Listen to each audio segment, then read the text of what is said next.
شروع کریں؟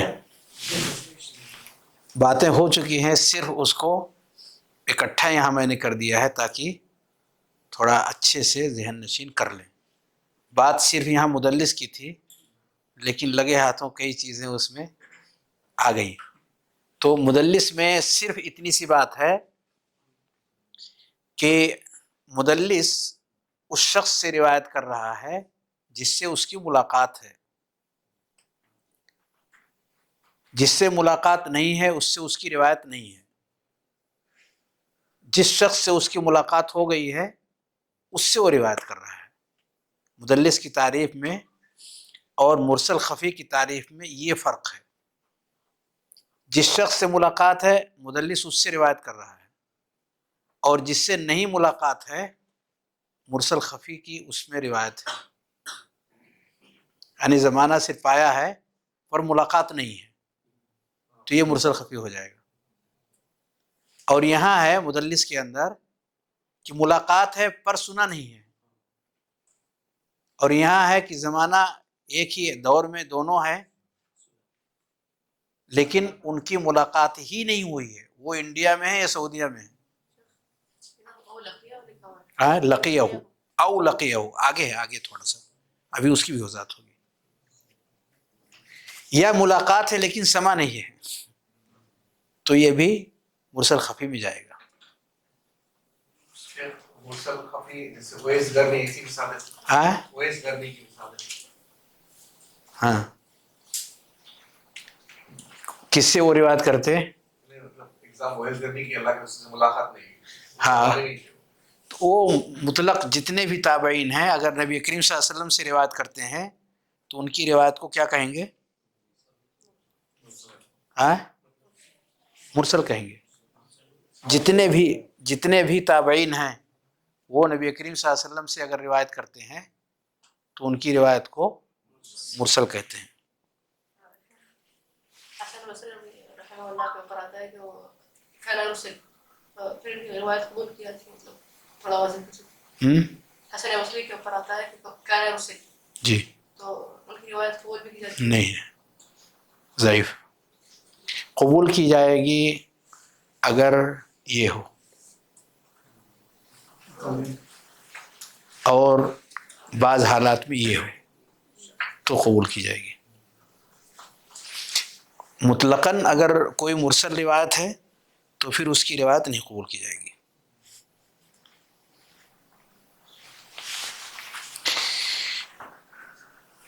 اس کا درجہ کیا ہو جائے گا؟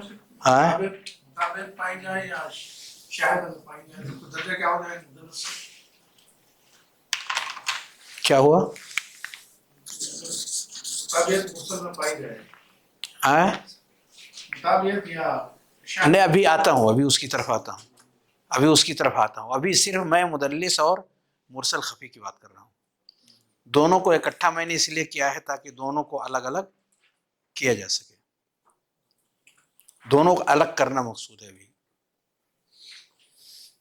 اس سے پہلے اس کا تذکرہ صرف سرسری آیا ہے، مدلس اور مرسل خفی کا تذکرہ آیا ہے، لیکن بالکل نام کے ساتھ آیا ہے کہ سخت جو ہوگا ظاہری، یعنی حدیث کو رد کیا جائے گا تو اس کی دو شکل ہوگی، یا تو سخت فی الاسناد اور یا طعن فی راوی کی وجہ سے۔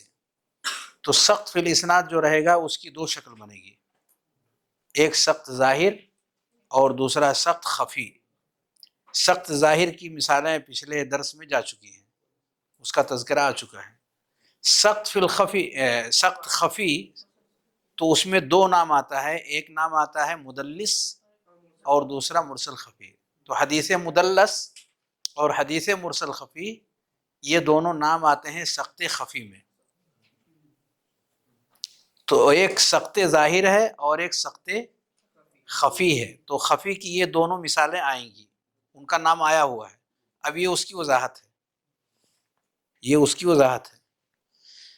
تو اب دونوں کو کے درمیان کیا فرق ہے چھوٹا سا، اس کو ہمیں ذہن نشین کرنا ہے۔ تو مدلس کے اندر یہ ہے کہ ملاقات ہے اور سماع ہے، لیکن وہ حدیث جو بیان کر رہا ہے اس حدیث کو اس نے نہیں سنا ہے. ملاقات ہے اور سماع ہے، لیکن وہ حدیث جو وہ بیان کر رہا ہے اس حدیث کو اس نے نہیں سنا ہے. یہ ہے مدلس. جیسے ابھی جو حدیث ہم پڑھ رہے ہیں، کن فی الدنیا کأنک غریب او عابر سبیل، یہ حدیث مان لیں کہ ایک مدلس راوی نے بیان کیا، اس نے اس حدیث کو اپنے استاد سے نہیں سنا، حالانکہ یہ استاد وہ ہے جس سے اس کی ملاقاتیں بھی ہیں اور کئی احادیث کو سنا بھی ہے، پر یہ جو حدیث بیان کیا ہے یہ حدیث اس کے مسموعات میں سے نہیں ہے، تو یہ حدیث مدلس، یہ حدیث مدلس ہوگی، اور یہ کام کرنے والا مدلس ہوگا. یہ حدیث مدلس ہوگی اور یہ کرنے والا شخص مدلس ہوگا. مدلس کے معنی عیب چھپانا، عیب چھپانے والا شخص. تو یہ ہو گیا تدلیس، یہ ہو گیا تدلیس. مرسل خفی میں کہ زمانہ دونوں کا ایک ہے، ایک ہی زمانے میں ہے، لیکن دونوں کے درمیان ملاقات نہیں ہے. وہ انڈیا میں اور یہ سعودیہ میں، دونوں کے درمیان ملاقات ہوئی ہی نہیں ہے. یا سعودی میں یہ ہے اور وہ شام میں ہے، دونوں کی ملاقات ہوئی ہی نہیں ہے. یا ایک ہی شہر میں ہے لیکن کسی وجہ سے دونوں ایک دور میں ہیں لیکن ملاقات نہیں ہو پائی، کنفرم ملاقات نہیں ہوئی ہے، زمانہ ایک ہے پر یہ اس سے روایت کر رہا ہے، تو یہ مرسل خفی کہلائے گا، جس سے ملاقات نہ ہو.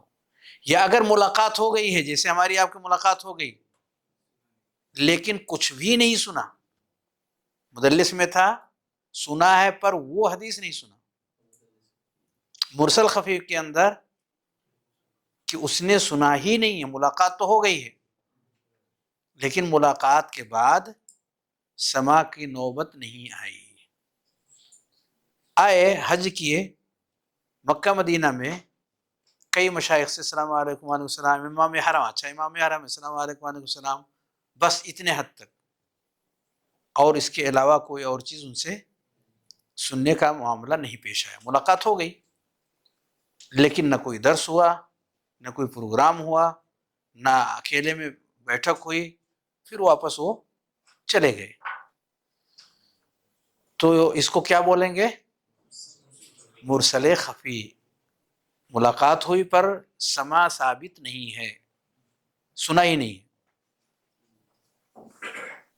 تو یہ دو شکل مرسل خفی کی بنتی ہے کہ زمانہ ایک ہے پر دونوں میں ملاقات کی شکل بن نہیں پائی، یا ملاقات ہو گئی ہے پر سننے کی نوبت نہیں آئی، تو یہ ہو جائے گا مرسل خفی.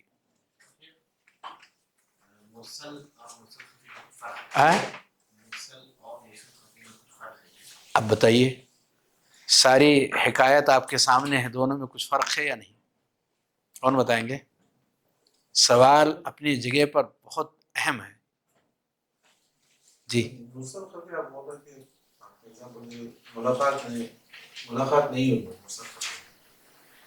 ایک میں یہ ہے کہ نہیں ہے، ایک میں یہ ہے کہ ہے. دو شکل ہے مرسل خفی میں، دو شکل ہے کہ زمانہ ایک ہے ملاقات نہیں ہے، وہ بھی مرسل خفی ہوگا. یا ملاقات ہو گئی ہے پر کچھ سنا نہیں ہے، وہ بھی مرسل خفی ہوگا.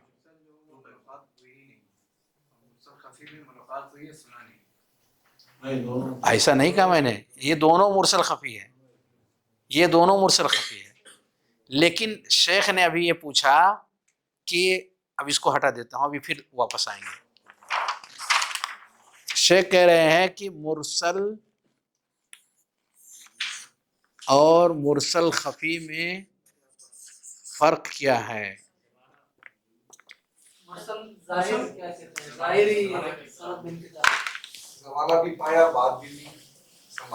ماشاء اللہ، مرسل میں تابعی نے روایت کیا ہے. زبردست، یہ پرفیکٹ چیز ہے. سند کے آخر میں اگر سقط ہوا ہے تو وہ مرسل ہوگا، شرط ہے مرسل کے لیے، شرط سقط کہاں ہوا ہو؟ سند کے آخر میں، اور یہ کنفرم ہے کہ وہ ظاہری سقط ہے، اور یہاں کنفرم نہیں ہے، اس لیے شروع میں فرق کر دیا تھا کہ وہ ظاہر ہے اور یہ خفی ہے، تو دونوں میں فرق ہے کہ نہیں؟ مرسل میں یقینی طور پر 100 میں 100% سقط ہے، کچھ سوچنا ہی نہیں اس میں، یہ بھی غلط ہو گیا۔ اس سے پہلے میں نے بتایا تھا تابعی کہتا ہے کہ نبی کریم صلی اللہ علیہ وسلم نے فرمایا، پر یہ نہیں کہتا ہے کہ بیچ میں صحابی غائب ہے، وہ یہ نہیں کہتا، کیونکہ اگر وہ یہ کہہ دے تو ضعیف روایت نہیں بلکہ صحیح روایت مانی جائے گی، کیونکہ صحابہ سارے کے سارے ثقہ ہیں۔ وہ یہ کہتا ہے کہ نبی کریم صلی اللہ علیہ وآلہ وسلم کا یہ فرمان ہے، تو اے تابعی آپ نے یہ روایت نبی کریم صلی اللہ علیہ وسلم سے تو نہیں سنی، سنی کس سے؟ تو اب وہ جواب دیتا ہے کہ میں نے کسی اور تابعی سے سنی، یا یہ جواب دیتا ہے کہ میں نے کسی صحابی سے سنی، دونوں طرح کا احتمال موجود ہے، کہ ہو سکتا ہے صحابی سے سنا ہو، واضح نہیں ہے اس سند کے اندر ایسی کوئی وضاحت نہیں ہے، ہو سکتا ہے صحابی سے سنا ہو سکتا ہے کسی تابعی سے سنا ہو، دونوں شکلیں اس میں پائی جا سکتی ہیں، اور اسی احتمال کے پیش نظر اس کو ضعیف کہا گیا، کیونکہ دوسرا جو تابعی ہے معلوم نہیں ہے وہ کیا ہے، ثقہ ہے یا ضعیف ہے، ضعیف بھی ہو سکتا ہے، ثقہ بھی ہو سکتا ہے، تو اس احتمال کی بنیاد پر اس کو صحیح نہیں قرار دیا گیا مرسل کو۔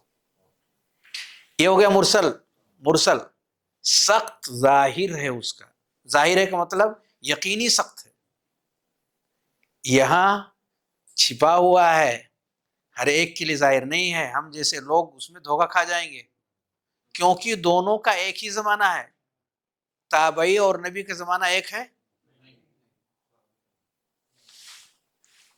یہاں سخت ظاہر ہے مرسل میں، اور یہاں سخت چھپا ہوا ہے، لا يطلع علیہ الا الائمۃ الحذاق، ہر شخص اس تک نہیں پہنچ پاتا، جن کو ہر ایک کے بارے میں ڈیٹیل جانکاری ہے، ہر روایات کے بیک گراؤنڈ کا جن کو تفصیلی معلومات ہے، وہ اس کمی کو پکڑ لیتے ہیں۔ تو گفتگو ہو رہی تھی تدلیس اور مرسل خفی کے بارے میں، یہ کلیئر ہوا نا؟ یہ سخت ظاہر ہے اور یہ سخت خفی ہے، اس کے اندر آخر میں سخت ہے، اور اس میں آخر نہیں، آخر والا جائے گا تو پھر اوپر نکل جائے گا، یہ بیچ میں ہے۔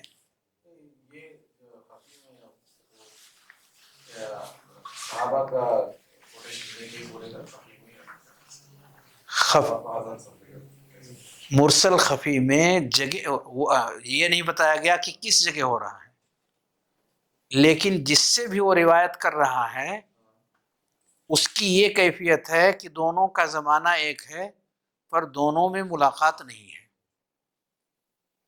دو راوی ہیں، بشرطے کہ وہ تابعی اور نبی کے بیچ کا مسئلہ نہ ہو، کیونکہ وہ مرسل میں جاتا، اس کو آپ الگ کر دیں، اب اس کے نیچے آ جائیں، اگر یہ کیفیت دو راویوں کے بیچ میں پائی جا رہی ہے کہ ان دونوں کا زمانہ ایک ہے پر ملاقات نہیں ہے، تو آپ سمجھ جائیے کہ یہ مرسل خفی ہے، کہیں بھی ہو سکتا ہو، کہیں بھی وہ چیز ہو سکتی ہے، کہیں بھی یہ سخت پایا جا سکتا ہے، لیکن مرسل کے لیے لازم ہے کہ وہ آخر میں رہے گا، ہے نا؟ کلیئر ہے؟ واپس آتے ہیں۔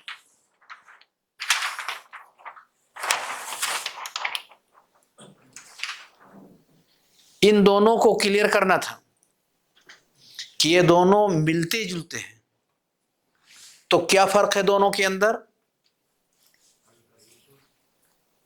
مدلس کے اندر نہیں مدلس میں مختصر میں لیں، مدلس کے اندر جو حدیث بیان کر رہا ہے وہ حدیث نہیں سنا ہے، مدلس کے اندر جو حدیث بیان کر رہا ہے اس حدیث کو اس نے نہیں سنا ہے، لیکن ظاہر یعنی اس کے لیے جو کلمہ استعمال کر رہا ہے، جو صیغہ استعمال کر رہا ہے، اس سے ایسا لگ رہا ہے کہ شاید اس نے سنا ہو، احتمال ہے۔ اس صیغے میں نہ تو نفی ہے نہ اس بات ہے، اس صیغے میں ان کہہ دیا، قالا کہہ دیا، ذکرہ کہہ دیا، روا کہہ دیا، وہ صیغہ ایسا نہیں ہے کہ جس سے یہ کنفرم ہو کہ اس نے سنا ہے یا نہیں سنا ہے، دونوں ہو سکتا، دونوں ہو سکتا، اس صیغے کے اندر دونوں احتمال موجود ہے۔ جیسے اس سے پہلے مرسل کے بارے میں بھی بتایا کہ ہو سکتا ہے وہ تابعی ہو سکتا ہے وہ صحابی ہو، کنفرم نہیں ہے، یہاں بھی کنفرم نہیں ہے، یہاں بھی کنفرم نہیں ہے، یہ بھی ہو سکتا یہ بھی ہو سکتا، کلیئر؟ اس کی بنیاد پر جب ہم یہ دیکھ رہے ہیں کہ ممکن ہے کہ اس نے اس حدیث کو سنا ہو، ممکن ہے اس حدیث کو نہ سنا ہو، ایسا صیغہ اس نے استعمال کیا ہے، اور اس کی عادت ہے، اس شخص کی کیا عادت ہے؟ عیب چھپانے والی۔ عیب چھپانے کا مسئلہ کیا ہے سند کے اندر؟ کہ جو ضعیف راوی ہے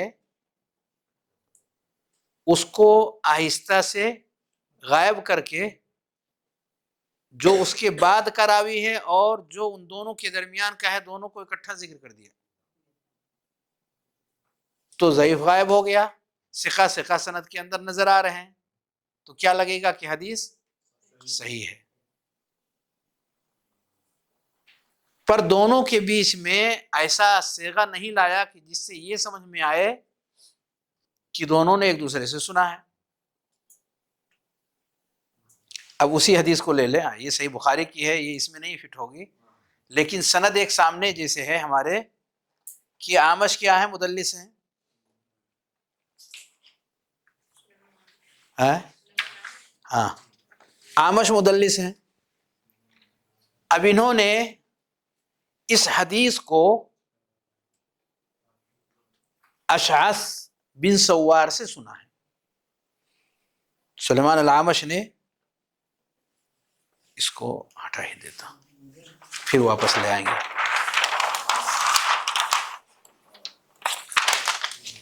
اس حدیث کو انہوں نے کس سے سنا ہے؟ سلیمان ابن مہران الاعمش، انہوں نے کس سے اس حدیث کو سنا؟ اشعث بن سوار،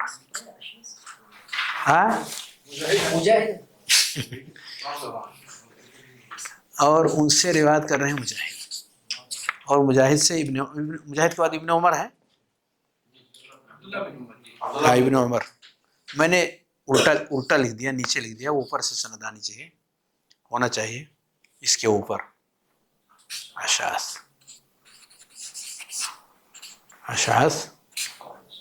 مجاہد ابن عمر، آپ نیچے سے دیکھو اوپر سے دیکھو،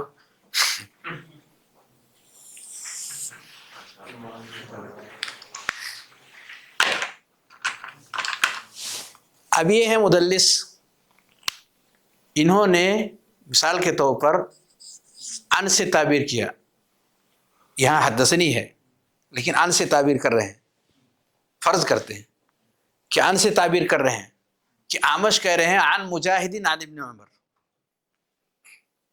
یہ حضرت غائب ہو گئے، غائب ہو گئے، یہ ضعیف راوی ہے، یہ کیا ہے؟ یہ ضعیف راوی ہے، ان کو سائڈ سے ہٹا دیا، تو جو ان کو آپ نے ہٹا دیا تو اب یہ آ گئے مجاہد اور پھر ابن عمر، وہی عبداللہ ابن عمر۔ اب اعمش نے اعمش عن مجاہد، اعمش عن مجاہد، تو اب یہ تو کنفرم نہیں ہے نا کہ مجاہد سے انہوں نے سنا کہ نہیں سنا، عن ہے، ہو سکتا ہے سنا ہو سکتا ہے، دیکھا کہاں تھے آپ صحیح بخاری کی روایت پیش کر رہے ہیں. میں نے شروع ہی میں کہا کہ یہ روایت بطور نمونہ کے پیش کر رہا ہوں، بطور مثال کے پیش کر رہا ہوں، کیونکہ اپنے سامنے یہ سند ہے، اپنے سامنے یہ سند ہے. اور یہ جو میں نے نام اور مثال دیا ہے ایسا لوگوں نے کہا بھی ہے اس روایت کے بارے میں، ایسا لوگوں نے کہا بھی ہے اس روایت کے بارے میں کہ اعمش نے یہ روایت مجاہد سے نہیں سنی ہے، علی بن مدینی سے دھوکہ ہو رہا ہے، علی بن مدینی سے دھوکہ ہو رہا ہے. علی بن مدینی امام جبل، جن کے بارے میں امام بخاری کا کہنا ہے مستصغرت نفسی عند احد مستصغرت عند علی بن مدینی، اتنا چھوٹا میں نے اپنے آپ کو کسی کے پاس نہیں سمجھا جتنا کہ علی بن مدینی کے سامنے میں نے اپنے آپ کو چھوٹا پایا. وہ روایت بیان کر رہے ہیں، یہی روایت. قال حدثنا علی بن مدینی علی بن عبد اللہ قال حدثنا محمد بن عبد الرحمن ابو المنذر الطفاوی عن سلیمان الاعمش. آگے قال حدثنی مجاہد. تو بعض لوگوں کا کہنا یہ ہے یہ روایت ہے اشعث کے راستے سے، لیکن اعمش کے دوسرے جو شاگرد ہیں انہوں نے یہ روایت کیا ہے. اعمش کے دوسرے شاگرد، یہاں جو شاگرد ہیں اعمش کے وہ کون ہیں؟ طفاوی، محمد بن عبد الرحمن طفاوی. طفاوی نے یہاں روایت کی ہے، اور طفاوی سے روایت کرنے والے کون ہیں؟ علی بن مدینی، علی بن عبد اللہ المدینی.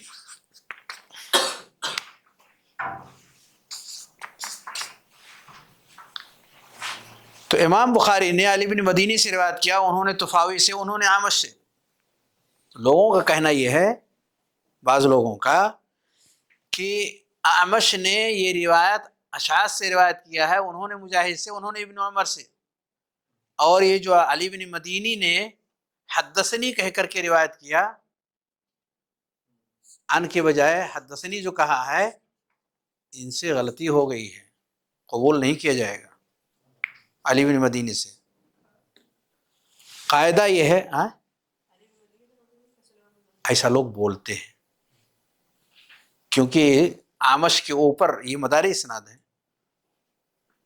تو ان کے اوپر اختلاف ہے، تو نیچے سے غلطی ہو رہی ہے. تو ایسا لوگوں نے کہا، پر یہ بات صحیح نہیں ہے. روایت زیادتی ان کی نہیں قبول کی جائے گی جو کم درجہ کے حافظ ہیں، نارمل قسم کے ثقہ ہیں، نارمل قسم کے. لیکن جو مبرز فی الاتقان والضبط، جو پڑھے ہوئے ہیں حفظ و ضبط کے اندر، ان کی طرف سے اگر کوئی زیادتی آتی ہے تو قبول کر لیا جائے گا. تو اضافہ یہ کون کر رہے ہیں؟ علی بن مدینی حدثنی کا اضافہ کر رہے ہیں، اور بیچ سے ان حضرت کو غائب کر رہے ہیں.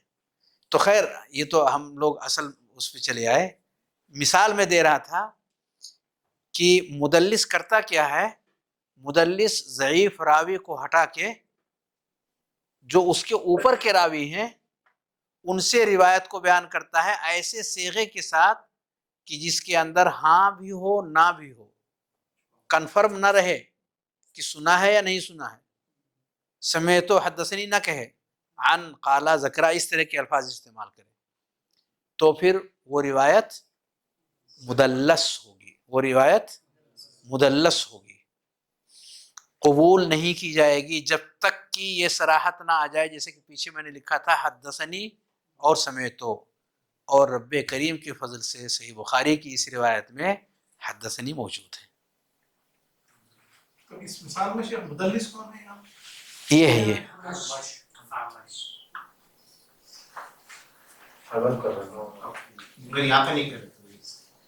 یہاں سے تدلیس سے محفوظ ہو گیا کیونکہ حدثنی صراحت کے ساتھ موجود ہے، تو اس میں تدلیس نہیں ہوا. تو مدلس کی وہ روایتیں قابل قبول ہیں، وہ روایتیں قبول کر لی جائیں گی جس میں صراحت ہو سننے کی، جس میں سننے کی صراحت ہو، وہ روایت آنکھ بند کر کے قبول کر لی جائے گی. معاویہ سے بھی یہ دوسرے طریقے سے بھی آئی دوسری سند سے مطابقت نہیں ہے ابھی جو ہم لوگ پڑھ رہے ہیں اس کتاب کے اندر، دوسرے کتاب میں وہ تفصیلی تخریج کے بعد ہی سامنے آئے گا. لیکن فی الحال مطابقت نہ بھی ہو تو اس کے جو روات ہیں وہ اعلیٰ درجے کے ثقہ ہیں. اکیلے ان کی طرف سے یہ زیادتی محدثین کے اصول کی روشنی میں وہ قابل قبول ہے. تو یہ سند قابل قبول ہے، صحیح ہے. اصولوں کی روشنی میں اس میں ذرہ برابر کہیں کوئی لچک نہیں ہے. صحیح اصولوں پر یہ روایت اتر رہی ہے. تو مدلس کی روایت ضعیف روایت ہوتی ہے. مدلس کی روایت ضعیف روایت رہتی ہے. دو شکلوں میں اس کی روایت قبول ہوتی ہے، دو شکل میں. یہ پہلی شکل ہو گئی، یہ کہ صراحت ہو جائے سننے کی. مدلس یہ ہے، یہ کہہ رہے ہیں مجھ سے روایت کیا ہے مجاہد نے، مجھ سے بیان کیا ہے. صراحت کون کر رہا ہے؟ مدلس صراحت کر رہے ہیں کہ مجھ سے بیان کیا ہے مجاہد نے. یہ قابل قبول ہے کیونکہ وہ ثقہ راوی ہے، اور ثقہ راوی کی بات قبول کی جاتی ہے.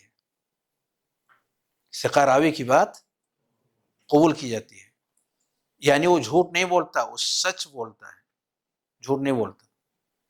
تو اس کے سچ بولنے کا تقاضا یہ ہے کہ انہوں نے واقعی اس چیز کو سنا ہے. اور اگر ایسا ہو جائے کہ وہ کہیں مجھ سے بیان کیا یا میں نے سنا اور حقیقت میں انہوں نے نہ سنا ہو تو کذاب مانا جاتا ہے، وہ صادق نہیں مانا جاتا. پھر ایسے لوگوں کی روایتیں کبھی قابل قبول نہیں ہوں گی. سمجھ رہے ہیں نا؟ مدلس اور کذاب میں فرق سمجھ رہے ہیں کہ نہیں؟ مدلس وہ یہ نہیں کہتا کہ میں نے سنا اور حالانکہ اس نے نہ سنا ہو، وہ ایسا نہیں کہتا. وہ ایسا دکھا رہا ہے کہ دونوں روایتوں میں اتصال ہے. اس کے تصرف سے ایسا سامنے والے کو محسوس ہوگا، حالانکہ ایسا نہیں ہے، اس نے ایسا تصرف کیا.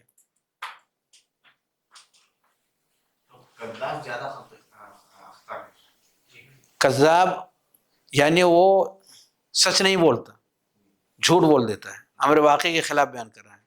مدلس سچا راوی ہے لیکن اس نے ایسا تصرف اختیار کیا ہے کہ اس تصرف کو جب تک ہم پرکھ نہیں لیں گے کہ بیچ میں کوئی ساقط ہوا ہے یا نہیں، جب تک اس کو کلیئر نہیں کر لیں گے اس وقت تک اس کی روایت کو آگے نہیں بڑھائیں گے. تو کیسے کلیئر کریں گے؟ ایک شکل تو یہ ہو گئی کہ بعض سندوں میں وہ صراحت کر دے تو اوکے کر دیں گے، یعنی فوراً ہی مدلس کی روایت کو روک دی جائے گی، آگے نہیں بڑھے گا. پہلے تحقیق کرو کہ آخر ان دونوں کے بیچ میں کوئی مسئلہ تو نہیں ہے. تو ایک شکل یہ آئے گی کہ اگر انہوں نے صراحت سے کام لیا ہے تو اس کو قبول کر لی جائے، چلو یہ قبول ہو گئی. دوسری شکل جو پیچھے گزرا، متابعات. هو الحدیث الذي يشارك فيه راوی روایت الحدیث الفرد لفظا ومعنا او معنا فقط مع الاتحاد في الصحابی. اس کو متابعت کہتے ہیں. متابعت اگر اس کی آ جائے تو بھی قابل قبول ہے.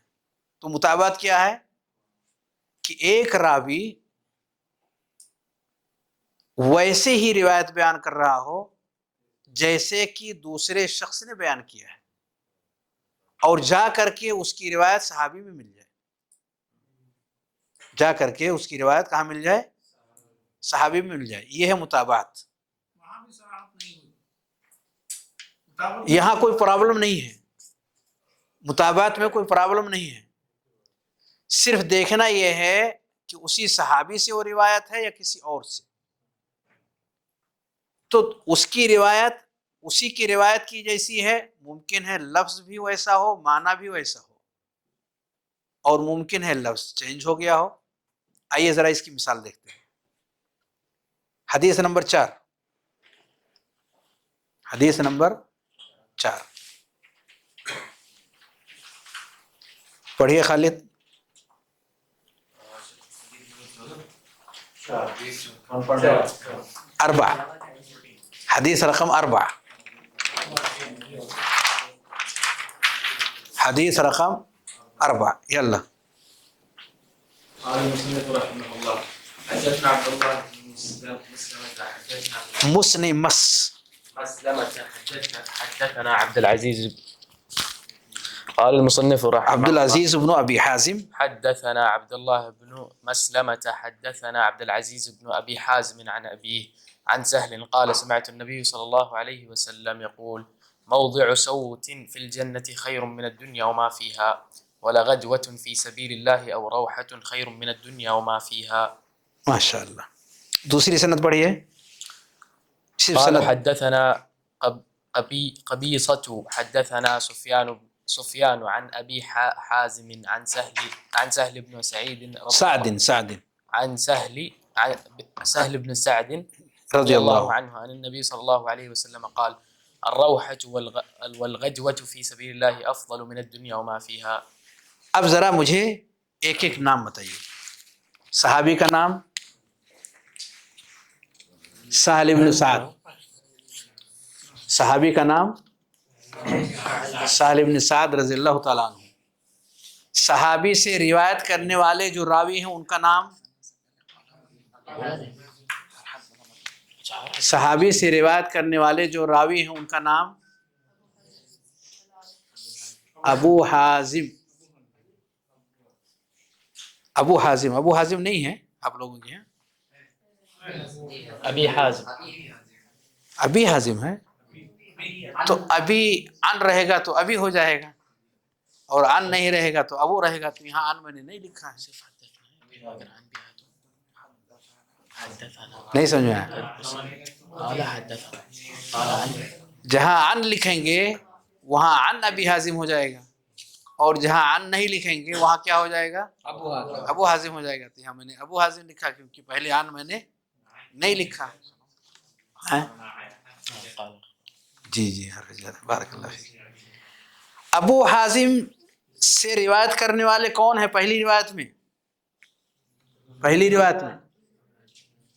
پہلی روایت میں ابو حازم سے روایت کرنے والے کون ہیں؟ عبد العزیز. ماشاء اللہ. کون ہے عبد العزیز؟ نہ ہاتھ اٹھائیے. اس میں نہیں ہے کوئی عبد العزیز. عبد العزیز ابن ابی حازم.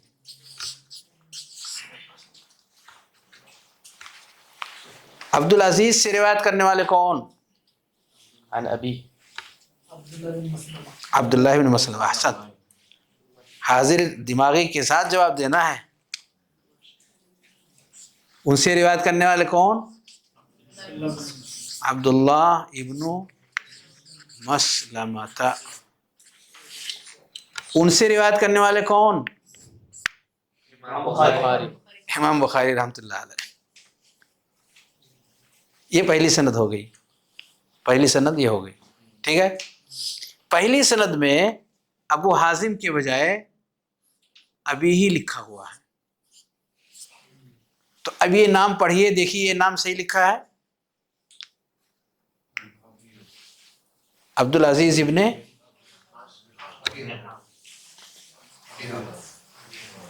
ابن ابی حازم. یہ اپنے ابو سے روایت کر رہے ہیں.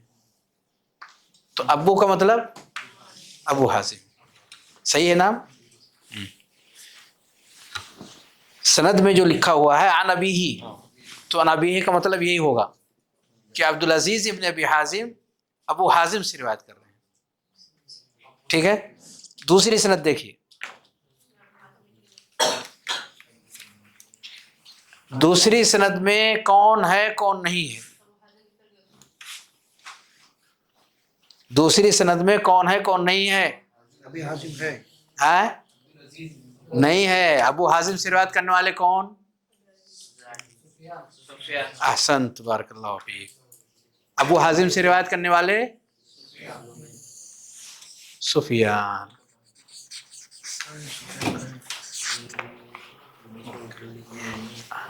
ابو حازم سے روایت کرنے والے گویا کہ عبد العزیز ابو حازم سے روایت کرتے ہیں. سفیان یہ بھی ابو حازم سے روایت کرتے ہیں. یہی نا. سفیان سے روایت کرنے والے کون؟ قبیصہ قبیصہ قبیصہ. اور قبیصہ سے روایت کرنے والے کون؟ بخاری. امام بخاری. ہیں قبیصہ سے روایت کرنے والے امام بخاری. تیسری سند پڑھیے. سہل سے روایت کرنے والے کون؟ اوپر سے دیکھیے تیسری سند میں ابی حازم. کتاب میں دیکھیے ابی حازم. سہل سے روایت کرنے والے ابو حازم برابر لکھا ہوا. ابو حازم سے روایت کرنے والے کون؟ عبداللہ بن دینار.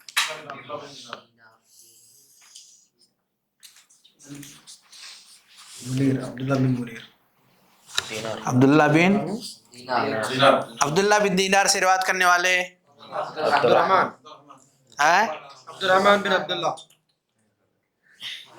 عبد الرحمن. کیا بات ہے، عبد الرحمن اپنے ابو سے روایت کر رہے ہیں. چلیے اتنا ہی کافی ہے. اور عبد الرحمن سے روایت کرنے والے عبداللہ ابن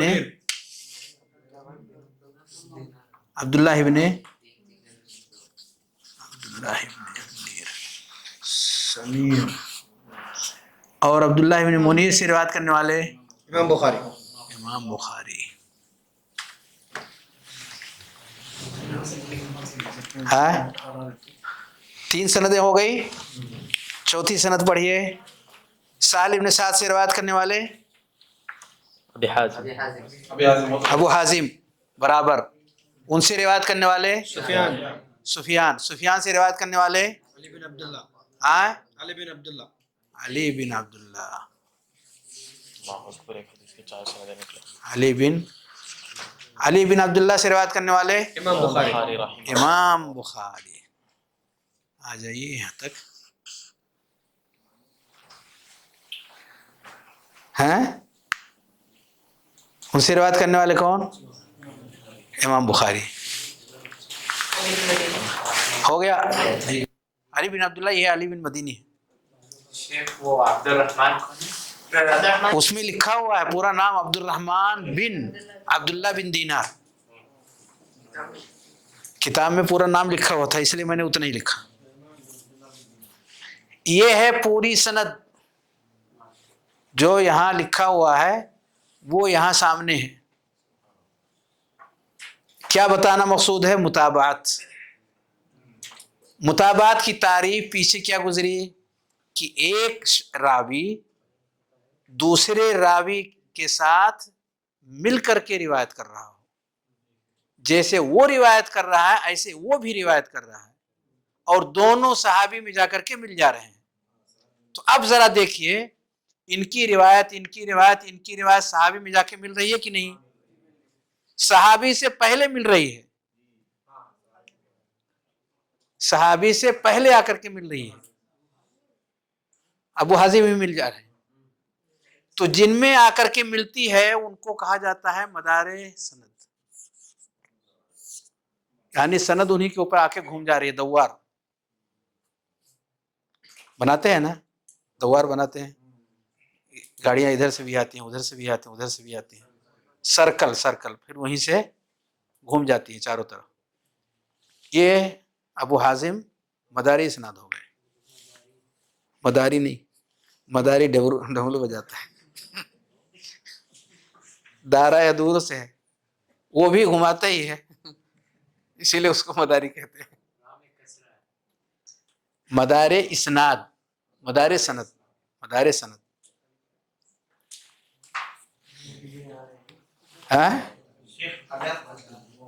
اب میں کیا بتانا چاہتا ہوں وہ ذرا سنیے.